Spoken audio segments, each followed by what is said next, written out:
Welcome back, good morning Lahore. अभी morning show में हमारा ये सेगमेंट बड़ा ही ख़ास सेगमेंट है। इस सेगमेंट में जी हम आज ख़ास तौर पे गुफ्तगू करेंगे बैंकारी के मामलात पर। जी हाँ, जो हमारे जितने भी बैंकिंग के मामलात होते हैं उस पर वो हमारा डेबिट कार्ड हो, वहाँ से लेकर के हमारी चेक बुक, हमारे साथ जो मोबाइल फ़ोन में हमें मैसेजेस आते हैं, हमारी ट्रांजैक्शंस हैं, हमारी सेविंग्स हैं, हमारे अकाउंट्स हैं, हमें मतलब हर तरह के जितने भी बैंकिंग मामलात हैं उनकी उसमें हमें हमारे साथ कहा जाता है ना, खुदा न खासा किसी के साथ फ्रॉड हो गया है, ये फ्रॉड है, ये क्या मामलात होते हैं, ये मामलात जानने के लिए ये ख़ास तौर पे आज का सेगमेंट हमने रखा है। और आज हमारे साथ एक मुमताज़ नुमाया नाज माहिर अमूर बैंकारी जनाब नाजिश अली साहब आज हमारे मॉर्निंग शो के सेट पर मौजूद है। अस्सलाम वालेकुम। कैसे हैं आप? जी। अच्छा नाजिश साहब, आज का सेगमेंट बड़ा ही अच्छा सेगमेंट है, ज़ाहिर लोगों की अवेयरनेस के लिए है। सबसे पहले तो ये जो जदीद तर्ज की बैंकारी है, इससे आगही अवेयरनेस पब्लिक की कितनी ज़्यादा ज़रूरी है? देखिए जी, आज जैसे आपने कहा फ्रॉडस्टर्स पूरी दुनिया में जो है ना वो फैलता जा रहा है काम। जैसे जैसे बैंकिंग जो है उसमें जिद्दत आती जा रही है, इनोवेशन आती जा रही है, तो वैसे ही फ्रॉड्स भी बढ़ते जा रहे हैं। तो इसमें जो है वो State Bank of Pakistan and Government of Pakistan हर जो है वो सभी जो है वो इस पे लगे हुए हैं कि जिस कदर ज़्यादा जो है वो पब्लिक को अवेयरनेस होगी उसी से हम बच सकेंगे, अपने आप को महफूज रख सकेंगे। तो it's very very much important कि आपको everyone should be very well aware. तो स्टेट बैंक ऑफ पाकिस्तान तब बैंक्स जो हैं वो क्यों नहीं आपको सुनते हैं, आपकी हेल्प करते हैं जब आप एटीएम से, और ऐसा हो रहा है एटीएम से आप अपने ही अकाउंट से अपनी ही मेहनत के पैसे या रखवाए हुए आपके पैसे, आपकी मेहनत के ज़ाहिर है, आप अपने एटीएम पे जाते हैं, ट्रांजैक्शन करते हैं, पैसे निकलवाते हैं तो उसमें 5,000 का नोट जाली निकल आता है। तो एक जो मिडिल क्लास आदमी है उसका तो कबाड़ा हो जाएगा, उसका तो कूंडा हो जाता है बेचारे की। डेली आप एक हफ्ते की 5,000 मेरा नहीं ख्याल की इनकम होती है, और वो आप बैंक के चक्कर लगाते हैं, जाते हैं, मैनेजर्स टाइम ये वो, कुछ भी नहीं, आपको रिफंड नहीं होते हैं। देखिए मदीहा, मैं इस चीज़ से वैसे 99% एग्री नहीं करता। इसलिए एग्री नहीं करता कि होता ही नहीं ऐसा। नहीं, मे बी कोई वन और इक्का दुक्का इंस्टेंसेस में भी हो तो मेरी आंखों के सामने उसकी रीजन मैं बताता हूँ। अगर एक बंदे की आंखों के सामने 2 केसेस हो गए हैं एक बंदे के सामने, तो पाकिस्तान की कितनी आबादी है? इट्स अ प्योरली नेग्लिजेंस उस ब्रांच की, उस पर्टिकुलर एक ब्रांच की या उस बैंक की? नहीं, बैंक की पॉसिबल नहीं है, बल्कि मैं ब्रांच की भी इसलिए नहीं कह सकता कि क्योंकि जितने SOPs हैं, जो स्टैंडर्ड ऑपरेटिंग प्रोसीजर्स हैं, उसके मुताबिक जब एक कैशियर जो है ना, जब एटीएम से कैश लेके आता है तो उसके पास मशीन मौजूद होती है, जिसने उसने सारे जो है ना नोट्स को उस पर वेरीफाई होती है। अब उसने जब उसमें जाली नोट भी है, उसमें जो है वो तब होती है जब अगर एक आम आदमी जिसके पैसों की वजह से आपका बैंक चल रहा है, वो अपने ही पैसे लेके रखवाने जा रहे हैं या किसी इस्तेमाल में लाने जा रहा है, तो उस मशीन में उन पैसों को रखा जाता है। इवन दैट ये तक कह दिया गया था, अगर आप कहते हैं मैं ब्रांच यहाँ पे मेंशन तो नहीं करूँगी, खैर, लेकिन क्या करें, मजबूरी है हमारी, लेकिन ये तक कह दिया गया था मैनेजर की तरफ से, हाउ स्टूपिड इट इज। मैं आज ऑनलाइन ऑन एयर ये बात कर रही हूँ, ऑन एयर लाइव ये बात कर रही हूँ कि आप जब बैंक से पैसे निकलवाएं तो एक एक नोट आप वो कैमरा लगा हुआ उसके सामने करके यूं दिखाएं। What the hell is this? नहीं, ऐसा नहीं होता। मैंने कहा ना कि इक्का दुक्का जो है वो केसेस में कुछ लोग जो है उनकी रिजिडिटी मैं कह सकता हूँ कि आप उसकी वजह से जो है आप नोट के कि आपने कौन से नोट नहीं, ऐसा नहीं होता। कैमरे के सामने जितनी भी जो है ना वो कैश डिपॉजिट्स हो रहे होते हैं या विड्रॉल हो रही होती है, तो वो ऑलरेडी CCTV कैमरास जो हैं वो चल रहे होते हैं, उन सब के सामने ही सब कुछ हो रहा होता है। मैं जो बात आपसे ये कर रहा था कि जब मॉर्निंग में जब ATM फीड की जाती है तो उस वक्त जितना भी कैश उसमें पड़ा हुआ होता है वो निकाला जाता है, निकाल के दोबारा जो है उस फेक मशीन, जो फेक नोट डिटेक्ट करने वाली मशीन है, उसके थ्रू गुजारा जाता है और फिर ATM में डालते हैं और उसको एक एक नोट चेक करके, और सॉर्टेड मींस साफ सुथरे नोट जो हैं वो ATM के अंदर रिप्लेनिश किए जाते हैं। तो इट्स अ डेली रूटीन, ये प्रैक्टिस है। साफ सुथरे नोट, सॉरी एक और पॉइंट है यहाँ पे, 5,000 का नोट मैंने 40,000 निकलवाएं एटीएम से, ये एटीएम भी पास ही है। अब वहाँ से 5,000 का नोट एक बहुत ही बुरी कंडीशन में निकल आया। अब आप 36 जगहों पे वो लेके गए और वो आपसे जवाब दे रहे हैं, वो कह रहे हैं कि नहीं ये नहीं चलेगा। ठीक है, वो फिर आपकी किस्मत अच्छी है कि फिर आपने भी कहीं चला लिया या चल गया। अदरवाइज वो अगर वो डिनाई करते हैं, आप कैसे कह सकते हैं कि नहीं, उनको वो देखेंगे, फिर उनको चेक करते हैं, फिर जो साफ सुथरे नोट होते हैं वही एटीएम्स में डाले जाते हैं, वो डाले जाते हैं। सॉरी टू से, क्योंकि आपको बुलाया इसलिए गया कि मसाइल अवाम के पब्लिक के आपके सामने रखे, आपसे जाने कि ऐसा क्यों होता है, सॉरी। और लेकिन उसमें ये है कि वो ईद के दिनों में आप वो बैंक वाले जो है ना वो कोरे कोरे नोट डाल देते हैं एटीएम, ये करकरे नोट आ रहे होते हैं। अदरवाइज बहुत बुरा हाल है सर। मैं इसके ऊपर जो है ना इसलिए बात करना चाहूँगा कि देखें, बैंक कोई भी जो एटीएम जो है ना यूज़ हो रही है, बैंक के 3 से 4 ऑडिट के सेगमेंट्स होते हैं उस पर। एक स्टेट बैंक ऑफ पाकिस्तान की ऑडिट टीम है जो किसी वक्त किसी भी एटीएम को चेक कर सकती है जाकर। इसी तरह बैंक का अपना इंटरनल ऑडिट होता है, वो भी किसी वक्त भी जाके चेक कर सकता है। उसके सुपीरियर्स होते हैं, लाके एक ब्रांच है तो उसका ब्रांच बैंक के सर्विसेज वाइज, बैंक के नाम से जितना बड़ा बैंक होगा जितना अच्छा उसी लिहाज से सर्विसेज होती है ना? Not at all. जो एक स्टैंडर्ड ऑपरेटिंग प्रोसीजर्स हैं वो सबके लिए एक जैसे। फिर ऐसा क्यों होता है, क्यों? तो मैंने कहा ना, कुछ इंस्टेंसेस में कुछ लोगों की नेग्लिजेंस की वजह से जो है ये सब इश्यूज क्रिएट हो रहे हैं। अब वो फॉर एग्जांपल एक आज अगर मैं इंडस्ट्री में देखूं तो कोई मोर देन 100,000 एम्प्लॉय जो है ना काम कर रहा होगा। तो अगर 1 लाख एम्प्लॉयज में से जो है वो अगर 50 लोग जो है उनकी नेग्लिजेंस की वजह से ये आप क्वेश्चंस कर रही हैं, तो वो 50 लोग जो हैं बाद में उनको रेप्रिमांड भी किया जाता है, उनको जो है हो सकता है उनकी वार्निंग लेटर इशू हो जाते हैं समटाइम्स। लेकिन जिस बेचारे के निकल आया उसका तो कुछ नहीं ना, उसके तो गए पैसे। ऐसा नहीं होता। अगर बहुत से इंस्टेंसेस मैंने खुद अपने सामने देखे हैं कि एक बंदे ने कहा कि आपकी एटीएम से ये पैसे निकले। एक खातून में बैंक में बैठी हुई और वो बेचारी गवर्नमेंट ऑफिसर थी, वो नर्स थी, तो जाहिर है सरकारी नर्स थी वो। तो वो आई और उसने मेरे सामने, और वो थी भी बेचारी देखने में मतलब आप कह सकते हैं कि वो उनका वेट इतना ज़्यादा था कि इजीली मूव भी नहीं कर सकता। तो वो मैंने उनको देखा और मैंने फिर वहाँ बैठ के उन्होंने कहा कि आप अगर आपको मदीहा कभी ज़ाहिर इंट्रोडक्शन हो जाता है आपका, उन्होंने मुझे कहा था, उन्होंने कहा था कि अगर आपको मौका मिला तो इस पर ज़रूर आवाज़ उठाइएगा, ये ज़रूर पूछिएगा कि। और वाकई वो खातून रोने वाली हुई थी। और क्या आप 5,000 रुपये, मैंने वही कहा ना कि अगर उसका ब्रांच मैनेजर, उस ब्रांच का मैनेजर जो है वो अच्छा ब्रांच मैनेजर है, और मोस्टली मैं वही बात बार बार कर रहा हूँ कि एक बड़ी प्रोसेस, हायरिंग का एक प्रोसेस होता है, बड़ा एक सोच समझ के किसी बंदे को बैंक का मैनेजर बनाया जाता है। तो अगर उसमें भी कुछ में भी हो सकता है उसको कोई घर से इशू हो, अदरवाइज जो है वो service and quality is the main part of the banking ना। सर्विस एंड क्वालिटी पे उसके नंबर कट रहे होते हैं। एक अनसेटिस्फाइड कस्टमर जो है अगर वो कंप्लेंट करता है तो उसकी वजह से उसकी अपनी ब्रांच की स्कोरिंग कम हो रही होती है। तो ये चीज़ें जो है बहुत रेयर हैं, लेकिन हैं। चले, आप कहते हैं रेयर है तो मैं मान लेती हूँ। अच्छा, डिजिटलाइजेशन इसने बैंककारी को कितना महफूज और आसान बना दिया है। नो डाउट, हम अपने मोबाइल में ऐप है, हम इजीली ट्रांजैक्शन भी कर लेते हैं, अपने बिल पे कर देते हैं, ऑनलाइन शॉपिंग कर लेते हैं, और बहुत सारे काम हो जाते हैं। लेकिन फ्रॉड्स भी उतने ही ज़्यादा बढ़ गए हैं। मैंने जो है ना मेरा ख्याल स्टार्ट ही यहाँ से किया था कि जैसे जैसे बैंकिंग जो है ना उसमें जिद्दत आती जा रही है, वैसे वैसे फ्रॉडस्टर्स जो हैं वो भी उनके नए नए तरीके जो है ना बनते जा रहे हैं। इसमें कुछ स्टेप्स हैं, 3 to 4 और 5 स्टेप्स ऐसे हैं जिनको अगर हम प्रॉपरली जो है ना केयर करें तो उससे हम बच सकते हैं, पूरी पब्लिक जो बच सकती है। सबसे पहले कोई भी एक OTP, वन टाइम पासवर्ड आता है जब भी आप कोई ट्रांजैक्शन करते हैं। लाइक आपने कोई ट्रांजैक्शन की, या आप मर्चेंट पे आपने खाना खाया किसी होटल में, तो आपने अपना कार्ड डाला तो उसे कहा जी ये मशीन के ऊपर एक पासवर्ड जो आपके कार्ड का आपको दिया गया हुआ वो पासवर्ड एंटर करें। वो एक आपका कार्ड का पासवर्ड है। इसी तरह जब आप ट्रांजैक्शन करती हैं कोई भी ऑनलाइन ट्रांजैक्शन, तो वन टाइम एक पासवर्ड आता है, सही, वो 6 और 8 डिजिट का पासवर्ड होता है जो आपने एंटर करना होता है, तो उससे आपकी ट्रांजैक्शन हो जाती है।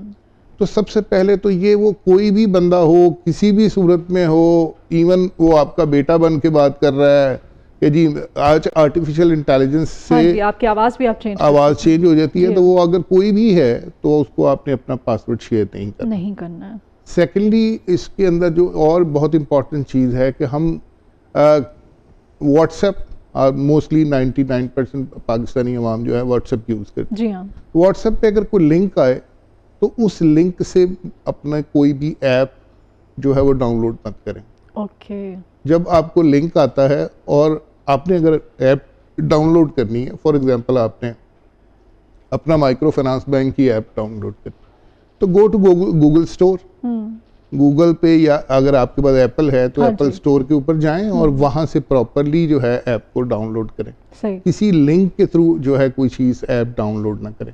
लिंक में जब आपने उस लिंक पे क्लिक किया तो हो सकता है उसने अपनी मशीन के ज़रिए आपके ऊपर हैकिंग लगाई हुई हो। जब आप अपना उस लिंक पे क्लिक कर लिया तो बैकएंड के ऊपर वो आपका पूरा मोबाइल जो है वो ट्रेस है आउट कुछ हो है। गया। अब जब आपका मोबाइल ट्रेस आउट हो गया, आपके सारे पासवर्ड्स जो हैं उसमें हैं, Access आपकी सारा उसने ले डाटा लिया। जो है वो आपका चला गया। हाँ। तो डाटा जो है वो इस वक्त पूरी दुनिया में सबसे इम्पोर्टेंट चीज़ है। तो हम आपने इवन जो है वो आपकी रेगुलेटेड एंटिटीज़ जो हैं, जी। हम जितने भी बैंक्स हैं उनको रेगुलेटेड एंटिटीज़ कहते हैं। तो स्टेट बैंक ऑफ पाकिस्तान की सारी रेगुलेटेड एंटिटीज़ हैं। सही। तो वो तमाम बैंक जो है ना, बार बार एक मैसेज जो है आप देखेंगे एटीएम्स के ऊपर भी आ रहा होता है, आपके मैसेजेस के ऊपर भी आ रहा होता है कि बैंक जो है वो किसी भी सूरत में आपका कोई भी पासवर्ड किसी भी अमले के थ्रू, एम्प्लॉय के थ्रू नहीं पूछेगा और ना ही आप अपना पासवर्ड किसी को शेयर करें। एग्जैक्टली। और अगला क्वेश्चन भी मेरा यही था, ये जो लोगों को कॉल्स आती हैं, बैंक का नुमाइंदा बन करके कॉल करते हैं, लेकिन सारी आपसे इंफॉर्मेशन लेते हैं, डिटेल्स लेने की कोशिश करते हैं, इस बारे में आप क्या कहें? बिल्कुल भी मत दें, क्योंकि आप जो है you are not suppose to declare your information through call. आपको अब अगर कोई इंफॉर्मेशन चाहिए तो जो है आपने अपने गो टू योर ब्रांच और ब्रांच जाके अपनी जो है वो जो भी चीज़ आपको चाहिए उसको ले लें। इंफॉर्मेशन थ्रू कॉल्स जो है आप अब देखें, मैंने जैसे अभी बात की, मैं पर्सनली मेरे साथ हुआ कि मुझे एक दिन मेरे बेटे की वॉइस में, बैंक वालों के साथ भी फ्रॉड होता नहीं मैं बता रहा हूँ, वो फ्रॉड बैंकिंग से रिलेटेड नहीं था। अच्छा। मुझे मेरे बेटे की कॉल आई, मैं अभी सुबह मॉर्निंग में, मेरा ख्याल इट वुड बी 6 और 6:15 का टाइम होगा, और मेरा बेटा ऊपर सो रहा था अपने कमरे में। तो उसकी मुझे कॉल आती है कि जी पापा मुझे इनसे बचाएं, मैं जो है वो किडनैप कर लिया, मुझे जो है ना, नहीं मैं थाने में हूँ। हाँ। और ये मुझे मार रहे हैं। हाँ। और उस वक्त क्योंकि मैं बैंकर हूँ, मैंने उससे कहा मुझे जो है ना ये जो इंस्पेक्टर हैं इनसे बात करवाओ। उनसे बात की, मैंने कहा यार मेरे बेटे का नाम क्या है, तो he does not know the name of my son. तो डेट्स वाई मैं उससे, क्योंकि मुझे अवेयरनेस थी तो मैं उस स्कैम से बच गया। अदरवाइज कोई भी जो है ना जो पेरेंट है वो फौरी तौर पे घबरा जाएंगे, परेशान हो जाते हैं, और पैनिक हो जाता है ना बंदा, पैनिक होंगे। और उसे वो कहेगा जी 10,000 भेज दें, 20,000 भेज दें, आप फौरी तौर पे उसको अमाउंट ट्रांसफर कर देंगे उसके अकाउंट। हाँ, कर देते हैं। तो ऐसी सूरत हाल में बी पेशेंट और चीज़ों को देखें। एक बल्कि मैं सबको ये थ्रू दिस प्रोग्राम में सजेस्ट करना चाहूँगा कि आपकी एक फैमिली कोड रख लें। आप हैं, आपके हस्बैंड हैं, आपके बच्चे हैं, आप कभी भी कोई भी इस तरह का हो तो आप एक फैमिली कोड रख लें कि कोई क्वेश्चन, जब भी कोई इस तरह की सिचुएशन होगा तो हमने ये कोड या ये बात करनी, उससे आपको पता चल जाएगा ये कॉल रियल है या फेक। तो ये हर फैमिली को ये अडॉप्ट करनी चाहिए, क्योंकि इस वक्त दुनिया में अगर सबसे बड़ा स्कैम है तो वो आर्टिफिशियल इंटेलिजेंस के थ्रू यही हो रहा है, वॉइस चेंज में। क्योंकि आपको पता है कि आपके बच्चे की वॉइस क्या है। हाँ जी। तो जब उसी की वॉइस में आपको कोई मैसेज आता है तो आप घबरा जाते हैं। ठीक है। व्हाट्सएप का आपने हमें बताया कि आपने कोई भी लिंक अगर आपको आता है तो आपने उसे ओपन नहीं करना है, आपने ट्राई नहीं करना उस ऐप को डाउनलोड करने की, हरगिज़ भी कोशिश नहीं करनी है। फिर दूसरा आपने बताया कि जो बैंक के जितने भी लोग होते हैं, नुमाइंदा बन के अगर कोई आपको कॉल करता है तो आपने उसको रिस्पॉन्ड नहीं करना है। इसके अलावा और कौन कौन से ऐसे स्कैम हैं जो हो सकते हैं कि कोई भी किसी भी बैंक का कोई कस्टमर हो उसके साथ किस किस्म के? देखिए, मैंने आपको जैसे ये बता दिया कि आपका पासवर्ड जो है वो चोरी हो सकता है, आपकी जो है वो स्टेटमेंट की, आप अपनी स्टेटमेंट जो है वो कभी किसी के साथ शेयर मत करें, स्टेटमेंट ऑफ अकाउंट पे। फिर आपके जो है जैसे आपका चेक जो है ये एक सिक्योरिटी फीचर है, आप अपना चेक बुक जो है कभी साइन करके मत रखें। आपका चेक लॉस्ट हो गया और अगर वो साइंड चेक बुक है, ब्लैंक चेक है, ब्लैंक चेक है, वो कोई भी इनकैश कर सकता है। फिर आज सोशल इंजीनियरिंग एक वर्ड है, सोशल इंजीनियरिंग। अच्छा, सोशल इंजीनियरिंग क्या है? हाँ। आपने खाना खाया एक होटल से, आपने फौरन अपनी फोटो स्टेटस पे लगाई हाँ, तो मैं जो है वो ये खाना खा रही हूँ। हाँ, ये हम ख़वातीन तो बहुत मैंने ज़्यादा जो है वो अभी उसके बाद आप किसी पार्क में गई, आपने अपनी वहाँ पे पिक्चर लगाई, यानी आपने अपनी जितनी एक्टिविटीज़ हैं हाँ। वो आपने व्हाट्सएप पे या अपने जो है वो सोशल मीडिया पे, आपने फेसबुक पे, आपने दूसरे चैनल्स पे, स्नैपचैट पे, इंस्टा पे आपने खुद डिस्प्ले कर दी। अब जो बंदा आपको चेस कर रहा है उसको पता है कि you are a wealthy person, तो वो आपकी सारी एक्टिविटीज से उसने नोट डाउन कर ली चीज़ें। अब यहाँ पे गई थी मैडम, यहाँ पे आपका जो है ना वो आपने खाना खाया था और वहाँ पे आपको एक हमने जो है वो आपका ये प्राइस निकला है और उसकी वजह से हम आपको ये प्राइस देना चाह रहे हैं। तो अभी आपको एक कोड आएगा, आपने वो कोड मुझे बताना है ताकि मैं आपको वो आपका प्राइस पहुँचा सकूँ। उसने आपको कोड भेजा, आपने उसको कोड को सिर्फ क्लिक किया, उस लिंक को या वो कोड उसको बता दिया, तो आपका मोबाइल हैक हो गया। तो आपने अपनी सोशल इंजीनियरिंग को कम करें। आप चीज़ों को लोगों को खुद बता रहे हैं कि हम हमारे साथ फ्रॉड कर लें। हाँ। आप अपनी एक एक चीज़ जो है आप बता रहे हैं लोगों को, उससे जो है वो फ्रॉड्स के चांसेस बहुत बढ़ जाते हैं।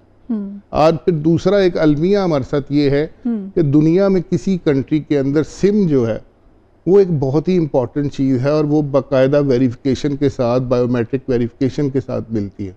हमारे यहाँ भी आज सिम्स जो है, हमने पीटीए ने बहुत काम किया उसके ऊपर, और अब जो है वो सिम्स जो है वो बायोमेट्रिक के थ्रू ही हो रही हैं। लेकिन कुछ अरसा पहले तक अगर आप देखें तो सिम जो है ना बाज़ार में 200-200 रुपए की सिम्स बिक रही होती है। नहीं, वो कहते हैं एक लो एक फ्री है, तो डेट इज क्रिमिनल। वो हम अपने साथ नादरा जो के है ऑफिस चले जाएं, पासपोर्ट ऑफिस चले जाएं, वहाँ पे भरमार है, वो आपको घेर घेर के कहते हैं अच्छा चले मैडम फ्री में है, आप कुछ भी ना, एक के भी पैसे जब आप एक नादरा के ऑफिस की बात करते हैं, बाहर नहीं, वो एक क्रिमिनल एक्टिविटी है, तो वो बहुत अनएथिकल हरकत है पहली बात, और एक आप इलीगल काम कर रहे हैं। अगर आप वो सिम परचेज कर लेते हैं, आप अपने लिए खुद मुश्किल, बिल्कुल, वो सिम परचेज करने से वो एक डुप्लीकेट सिम है। हाँ, ये एक वर्ड यूज होता है सिम स्वैपिंग का। ओके, सिम स्वैपिंग से बहुत सारा फ्रॉड हो सकता है। डुप्लीकेट सिम आ गई ना आपके पास।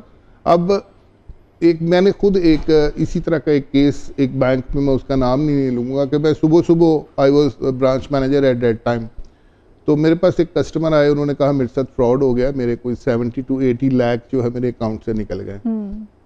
मैंने कहा जी हाउ इट्स पॉसिबल, मेरे अकाउंट आपके मेरी ब्रांच में तो आपका चेक भी नहीं आया। उन्होंने किसी भी फ्रॉडस्टर ने उनका सारा डाटा सोशल इंजीनियरिंग से लिया, उसको यहाँ तक पता था कि इनकी माँ का नाम क्या है, जो कि mother maiden name is a security name. हाँ, ये लोगों को नहीं पता होता, जब आपसे पूछते हैं उसके पास वो सिक्योरिटी नेम उनकी मदर का नाम था, उसकी कौन सी ट्रांजैक्शन लास्ट ट्रांजैक्शन हुई वो भी उसके पास मौजूद थी, जो कि सीक्रेट क्वेश्चन थे। उन्होंने उसके थ्रू, ये आज से बहुत पुरानी बात है, उस वक्त अभी एआई नहीं आया था, लेकिन उसकी वॉइस के अंदर कॉल सेंटर पे कॉल करके सारी इंफॉर्मेशन दे के उन्हें कहा कि इस ब्रांच में मुझे ये पेमेंट ऑर्डर चाहिए, और दूसरी ब्रांच में से पे ऑर्डर लिया और वो चला गया बंदा, और उसकी सब कुछ फेक था। बाद में खैर उसको ट्रेस किया गया, सब कुछ हो गया, लेकिन उस टाइम पे वो कस्टमर को परेशानी इसलिए हुई कि उसकी सारी इंफॉर्मेशन लीक्ड थी। हाँ। वो अपना डाटा जो है उसकी जो है वो सिक्योरिटी पे काम नहीं कर रहा था, वो अपना डाटा महफूज खुद नहीं कर रहा था। ठीक है। और अभी तो खैर आजकल तो नहीं, जब ये बेनज़ीर इनकम आपको पता है सपोर्ट प्रोग्राम आया था, इसमें बड़ी कॉल्स आती थी, आपका बेनज़ीर इनकम सपोर्ट प्रोग्राम में नाम निकल आया है, या फिर आपके इतने, वो जैसे आपने बताया इतने आपके वो आपका इनाम है, पैसे हैं आपके, तो आप ये फला कोड है या कोई कॉल करें या इतने पैसे जमा करवा दें, तो ये बस इतनी सी अमाउंट है, थोड़ी सी आपने जमा करवानी है तो आपके इतने पैसे, और लोग लालच में आके करवा भी देते थे। ये भी एक स्कैम था। ये देखें, आप किसी भी एटीएम में जाए ना, हाँ जी, तो उसको थोड़ा वॉच किया करें कि पहली चीज तो स्किमिंग जिसे हम कहते हैं, डेबिट कार्ड की स्किमिंग, एक डिवाइस लगा देते हैं फ्रॉडस्टर ताकि डाटा जो है आपके कार्ड का मिल जाए। फिर जो है वो हर बैंक ने कुछ पोस्टर्स लगाए होते हैं कि इन नकालों से होशियार रहें, बहुत सारे, उसको कभी टाइम मिले तो पढ़ें। उसके अंदर वर्ड्स लिखे होते हैं, फिजिंग, विशिंग, ये चीज़ें होती हैं कि ईमेल से फ्रॉड कैसे होता है, कॉल्स के थ्रू फ्रॉड कैसे होता है, और उससे कस्टमर ने अवेयर कैसे रहना है। जी। तो अगर हम थोड़ा टाइम निकाल के उन सिर्फ कभी कभार उनको पढ़ लिया करें तो हम बहुत सी चीज़ों से बच सकते हैं और फ्रॉड से भी बच सकते हैं। बहुत शुक्रिया नाज़िर अली साहब आपके आने के लिए, इतनी अच्छी मुफीद बातें हमें अवेयरनेस देने के लिए। Thank you so very much for your time.